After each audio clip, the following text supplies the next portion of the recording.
You're listening to Breakdown, Railroad Justice in a Railroad Town, a special podcast by the Atlanta Journal-Constitution. Visit our website, ajcbreakdown.com, for photos, video, and additional background.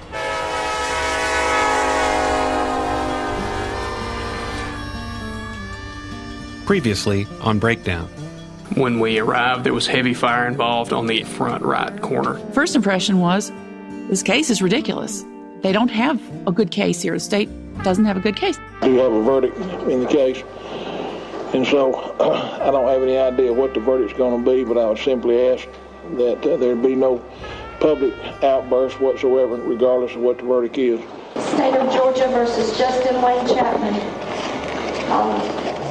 Count 1, felony murder. We, the jury, find the defendant guilty this 29th day of June, 2007.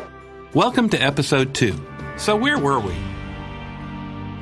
Justin Chapman has spent almost 8 years in prison for setting fire to his own house in Bremen, Georgia in 2006. The fire killed his next-door neighbor, 79-year-old Alice Jackson. She lived alone on the other side of Chapman's duplex. Chapman has always maintained his innocence, and he has now lined up an impressive contingent of people who believe him. Of course, the most important people didn't believe him, the jury. More precisely, his lawyer didn't convince the jury. We're calling this saga Breakdown, in part because the system broke down repeatedly in the prosecution of Justin Chapman, and Jan Hankins' performance at trial was definitely part of that breakdown. She could not prepare properly for the trial and made some mistakes once it began. In this case, though, there's one thing that separates Hankins from many other defense attorneys. In this case, she has always believed her client was innocent, and she has never given up on him. 8 years later, Jan Hankins figures that she still owes Justin Chapman, and she's still fighting for him. Anytime something calls my attention to this case, I wake up in the night thinking about him. I, this week, had a nightmare about this case where Justin was being taken away and there was nothing I could do, and I just pray that he will be out of prison soon. Jan Hankins is the thread that runs throughout Justin Chapman's story. So who is she? If you've ever had a child in daycare, then you know what 6 p.m. means. 6 p.m. means you have to pick up your kid, not 6:02, not 6:06. If you're late, they may charge you by the minute until you show. They may even lock the doors. It's almost Pavlovian conditioning for some working parents of young children. The closer it gets to 6, the more stressed out you get. Well, this was Jan Hankins in 2007 when she took on the representation of Justin Chapman at a courthouse almost 50 miles outside of Atlanta. She was 48 and married with a young child. I had a 2-year-old son, and he's our only. We adore him, and he was in daycare full-time, and it was a church daycare, and they closed the door at 6 o'clock. My husband is a trial attorney. He's in court every week, and my parents live out of state, so someone had to be with that child at 6 o'clock every night, period. It was tough. She also didn't want to miss tucking her son into bed every night. Even though she spent her days traveling all over the state, Hankins did everything she could to be at home at bedtime. You got to get your kid, and I enjoyed spending time with him so much. You know, they grow up so fast that if I had to go somewhere pretty far out in Georgia, I'd just get up at 3 a.m. and drive to court rather than spend the night away from home and, miss being with my family. So Hankins knows what it means to be a mother, and she knew that Justin Chapman was a father. Every night I tucked my son into bed. Anyone who's a parent knows that's the sweetest time of your day. And every night when I tucked my son in, I thought, Justin's not tucking his children in tonight. He's sitting there in a cell. His children aren't with him. They're missing each other's lives. They can't get that back. Jan Hankins went to the University of Georgia Law School. After graduation, there was a false start with a communications law firm in Washington. She found communications law boring. Then she returned to Georgia, clerked for a judge in Athens, and discovered her calling. She wanted to be a trial lawyer. While I was clerking for the judge, I had a chance to see what court was like, and I thought, well, I can do this. I can do it better than some of what I see. For the next 9 years, she worked for a University of Georgia program representing poor people accused of crimes. I enjoyed criminal law. It's like the emergency room of law. You've got to be on your toes all the time, and it's just suited to some personalities better than others. Hankins later learned she has attention deficit disorder, which she said can be a useful attribute for a trial lawyer. Like many with ADD, Jan says, she thrives in fast-paced, exciting environments, like a courtroom. In 2002, she moved to Atlanta and started to work as a public defender. By the time of Justin Chapman's trial, Hankins' job had become impossible. Based in Atlanta, she traveled constantly to the far corners of Georgia to represent poor people. I ended up with cases, as I say, from Tifton to Tallapoosa. Tifton being at the south of the state of Georgia, Tallapoosa being at the Alabama border, and I had cases as far east as Newton County. She recalls one case in particular. I had a client, I think was in Valdosta, and he was schizophrenic, and he was charged with a very serious offense, murder or something close to it.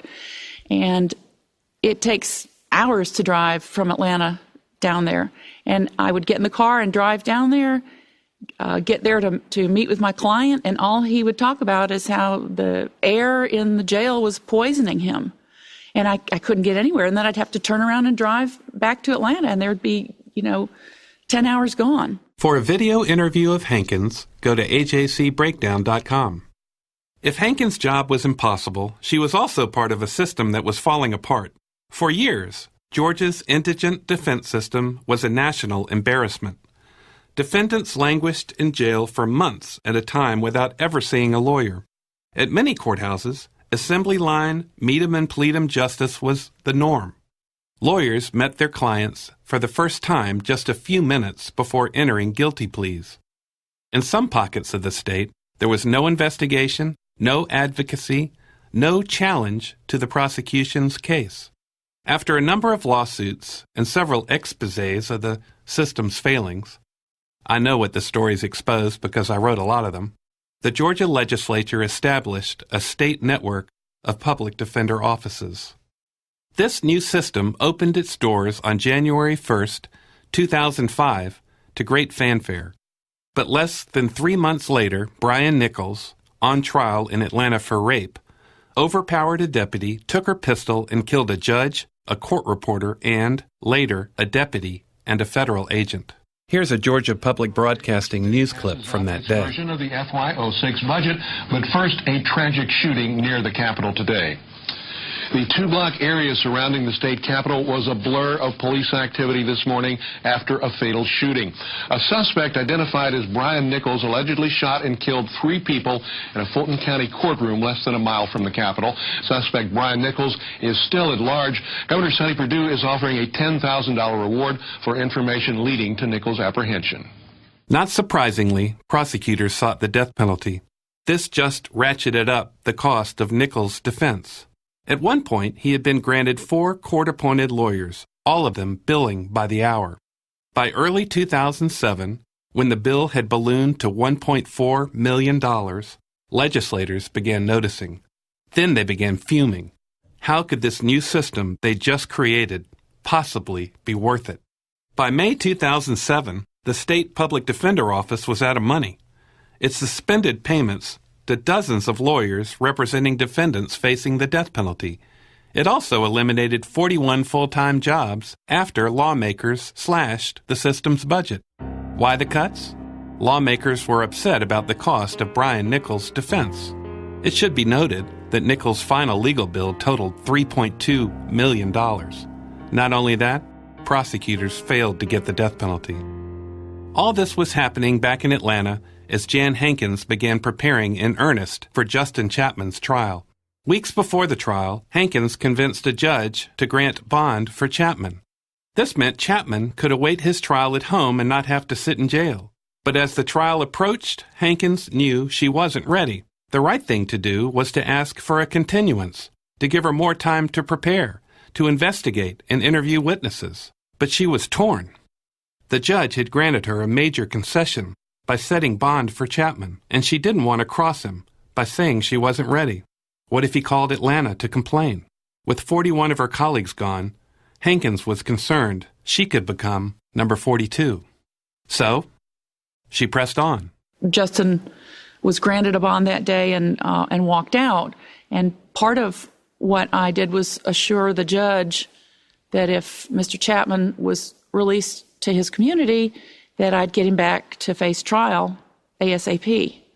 So I did feel pressure to honor that guarantee on my part. Hankins began interviewing witnesses, trying to find the strategy that would free her client. With all her other headaches, she also found she was struggling to get evidence from the state. You may be familiar with the legal doctrine of discovery, which is one side's right to discover what the other side has. It's an exchange of information.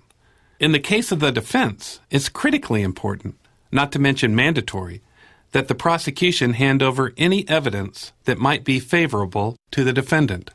It's going to be extremely important as the case unfolds. It was confused. Part of it was the distance between my office and the Tallapoosa Circuit. If this had been Atlanta, I could have walked over to the DA's office and said, look, this is what I've got. What do you have? Get your file out. Let's compare notes. And we were doing this long distance. There were a lot of witness statements that were either audio or videotaped, and the state was copying them or providing them to me.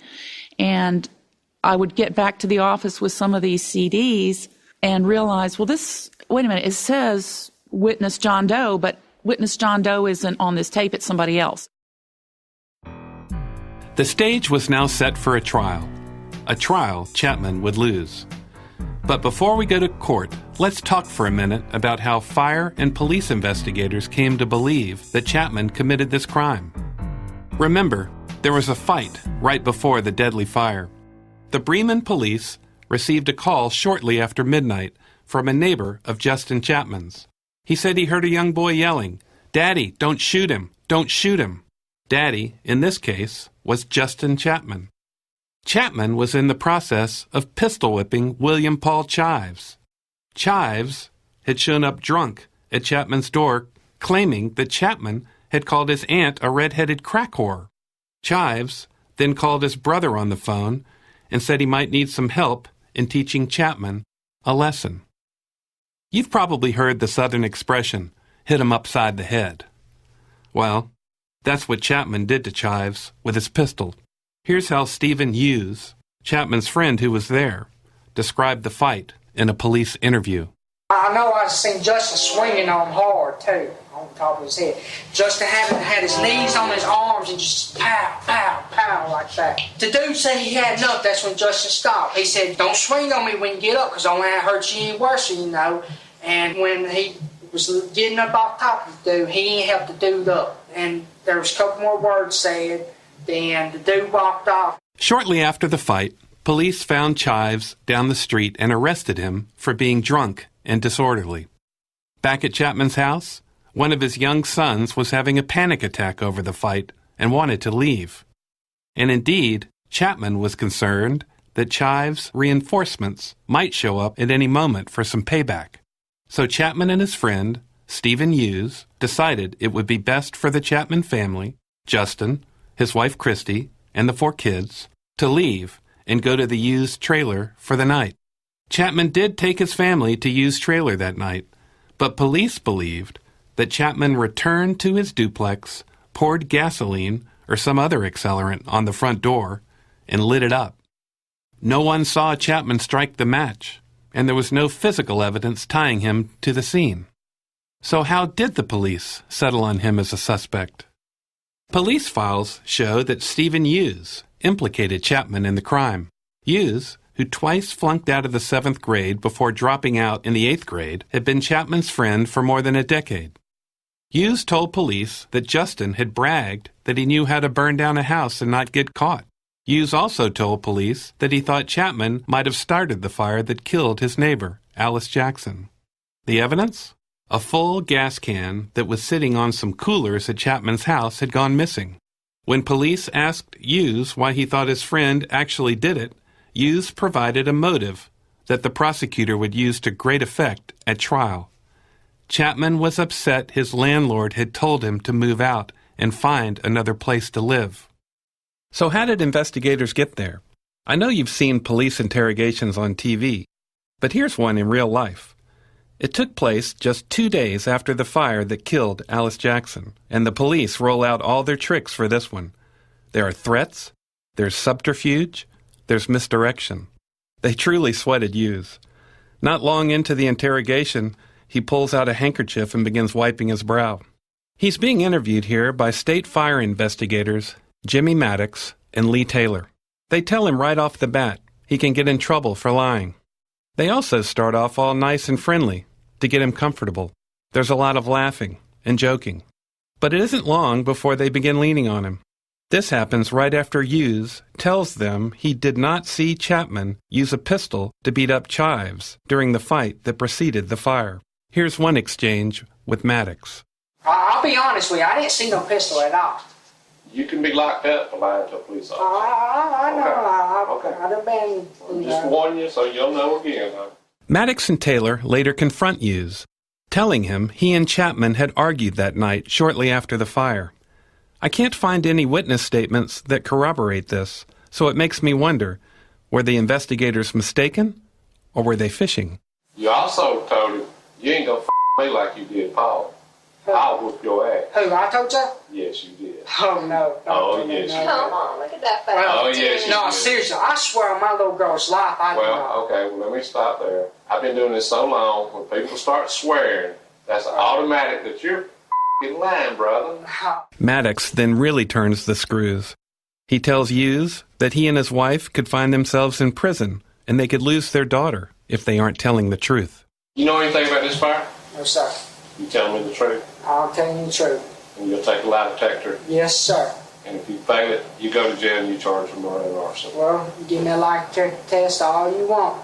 I'll bet you $20 I'll pass.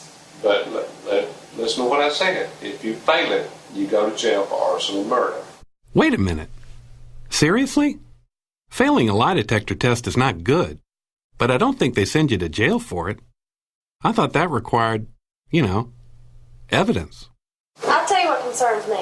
Because of some of the implications that we had, you fail a lie detector test, you're going to jail, and your wife's probably going with you. My wife is for what? Well, Being an because accessory to arson. because she's telling us the same thing, and there's some other implications there, and then who's going to raise your child? DFACS gets me to she goes to some type of foster home. Hughes acknowledges it was strange Chapman left his trailer in the middle of the night, although he said he did not know what time that occurred. And even though it looked suspicious, Hughes said he could not imagine Chapman would set his own house on fire. Chapman, by the way, has said he did leave the Hughes trailer with his kids that night, but he said once he returned to the duplex, it had already burned down and fire trucks were on the scene. The investigators then played another card. They feed Hughes something that apparently wasn't true, trying once again to get him to turn on his friend. There's some implications that's been made. Yes. That I'm understanding that he's trying to put it on your ass. Oh, you trying to put it on me? And let me explain something to you. It's our job to know how that fire was set. So we know how that fire was set. That's what we're trained to do, and we know. We have witnesses who saw someone leaving right before the fire. The problem is they match a description that you match, and he matches. Okay. So here's our problem. We got him saying certain things, and we got a witness who's seeing a person, and y'all are fairly similar in build, fairly similar. Do I need to call my lawyer? For what? What were you doing? No. They finally tell Hughes they don't think he did it, but they keep applying the pressure anyway. Maddox has to step out for a phone call, leaving Taylor alone with Hughes. She tells him he's still not free and clear. Okay.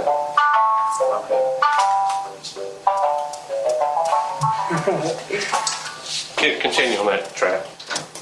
Yellow. Oh, my Lord, we got to get you out of this hole. Okay. Work with me. Come on. I'll tell y'all everything.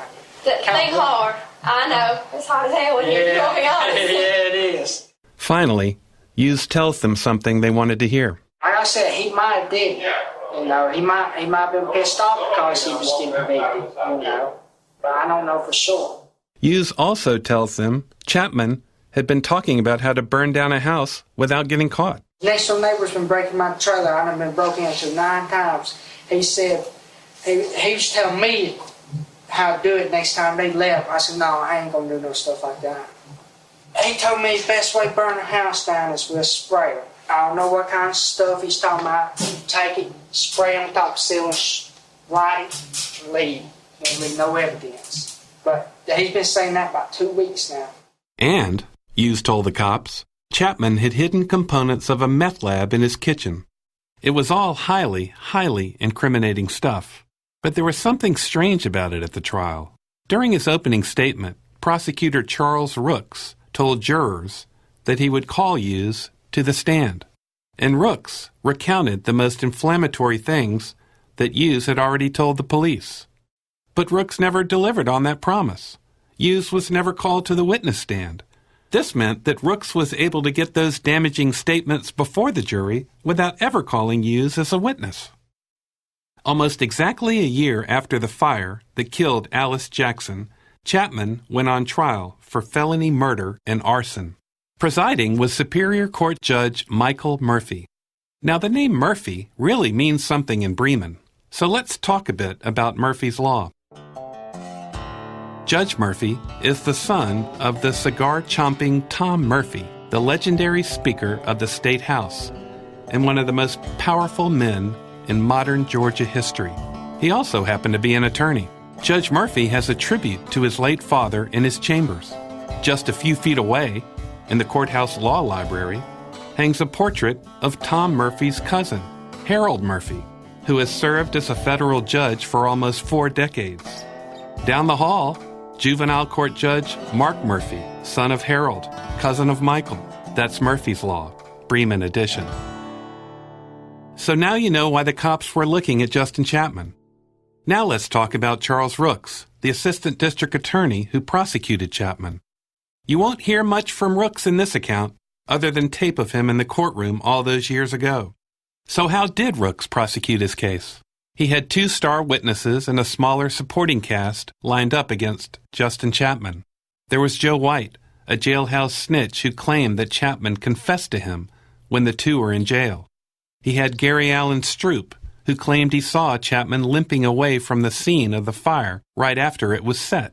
First, let's take a deep dive into the testimony of the snitch.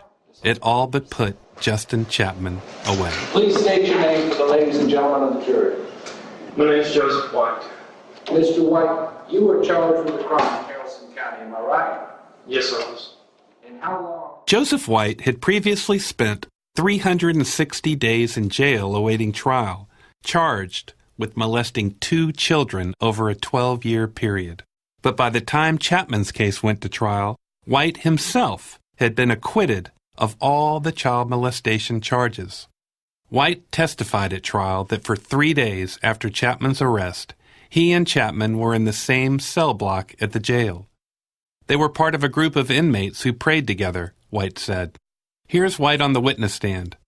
Once again, this audio is not the greatest, so please bear with me on this. We had several conversations, and during one of the conversations, he told me that he did set the fire that killed the lady. At one point, he also said that he felt like he had done her a favor. He never showed no remorse for anything that took place, other than that he was scared. You might be surprised by how often prosecutors rely on jailhouse snitches to help them secure a conviction. In short, snitches rat out other inmates in hope of getting a better deal for themselves. Years ago, I covered a trial of this Atlanta nightclub owner facing drug charges. The only piece, and I mean the only piece, of physical evidence introduced at that trial was a photograph that did not prove anything. Instead, prosecutors relied on testimony from 13 convicted drug dealers who had turned into snitches. One of them admitted he'd smuggled tons of cocaine into the country.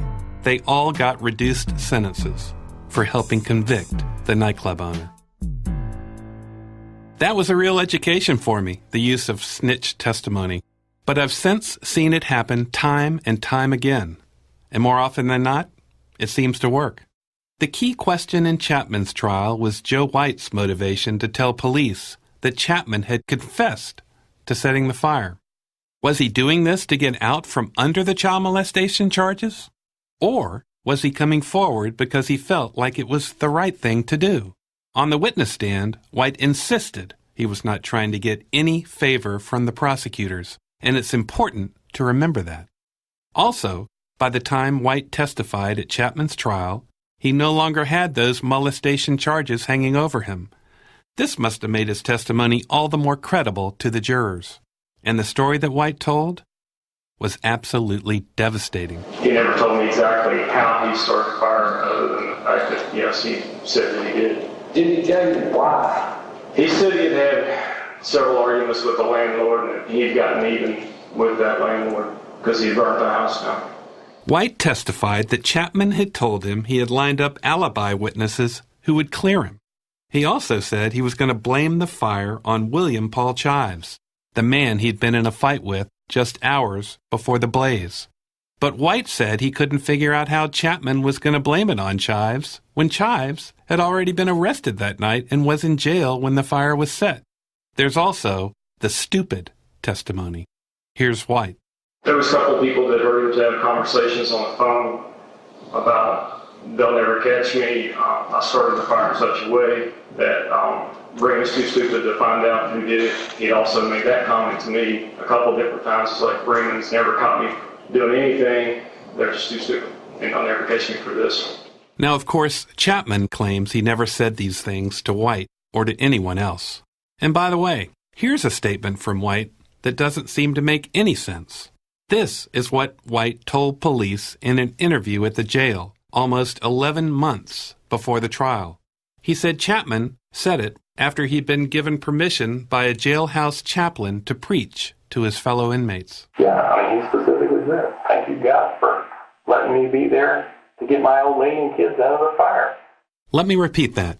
He specifically said, thank you, God, for letting me be there to get my old lady and kids out of the fire.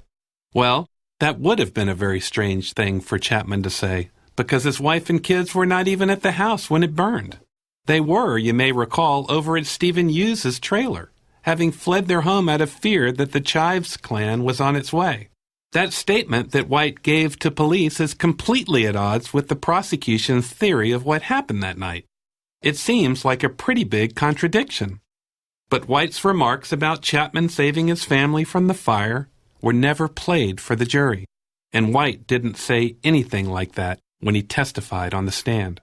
Was that significant? I sure think so. But Jan Hankins didn't appear to pick up on it. At least, she didn't tell the jury about it. But a former FBI agent who later investigated the case thinks it was significant. Here's John and Sonia, who works for Chapman's new defense team. For me personally, when I got involved in the case, like Danny, they gave me that big folder, and I start reading through the transcripts. And when I got to Joe White's testimony, where he made that statement about how they had the prayer meeting, and Justin made this comment about how he was thankful they got his wife and kids out before the fire. And I go, to me, that just hit me like the light went. I said, this guy's full of baloney. Justin and his family were gone. It was well established an hour before the fire. So, and that kind of a statement doesn't make any sense. The way you read that, to me, the way I read it, it was like, oh, the house was on fire, and I saved my wife and kids, from the fire. So that to me, that was really the eye opener that this guy Joe White was not, being wholly truthful. Hankins' cross-examination of White was truly the make-or-break moment of the trial. If the jury was to believe White, Chapman was doomed. He had been a jailer in nearby Douglas County, but had been caught smuggling contraband to inmates. White pled guilty to a felony, although he never had to serve any time. He got off with probation. In addition, Hankins tried to show that White was trying to get favorable treatment in his molestation case for telling authorities that Chapman had confessed to him about setting the fire. He repeatedly denied that he was trying to trade his testimony for a deal, and Hankins didn't have any proof that it was so. Here is White being cross-examined by Hankins. You were trying to get a deal out of testifying against Justin Chapman, weren't you? No, I was not. I had already written a letter to my preacher, which I believe you have a copy of. If I had been looking for a deal, I would have never written the letter. You wrote a letter to your preacher to set Justin Chapman up so you could then go to the state and say, I talked to my preacher. I'm not lying. I'm telling the truth. Isn't that right? No. Let's talk about that letter. Prosecutors used it to strengthen White's testimony. While still in jail, White wrote to his preacher that Chapman had confessed to setting the fire, and he offered a whole litany of damaging claims. These included that Chapman had said he started the fire in such a way police couldn't prove he did it. He didn't mean for the fire to kill Alice Jackson, but he believed she was better off now. He had been in several fights and was very upset with his landlord. There were 4 people who were going to cover for him. All told, Rooks called 18 witnesses. These included Chapman's former landlady, police and fire investigators, and 2 other inmates from the jail. Now here's one of those strange moments that come up in testimony. If you sit through enough trials, you see things like this. Times when the proceedings don't go exactly as planned. Like Joe White, Dorman Dean Chandler was in jail at the same time as Justin Chapman. And, like Joe White, Chandler told police that Chapman had admitted to setting the fire. He also said that Chapman claimed he hadn't meant to kill Miss Alice Jackson.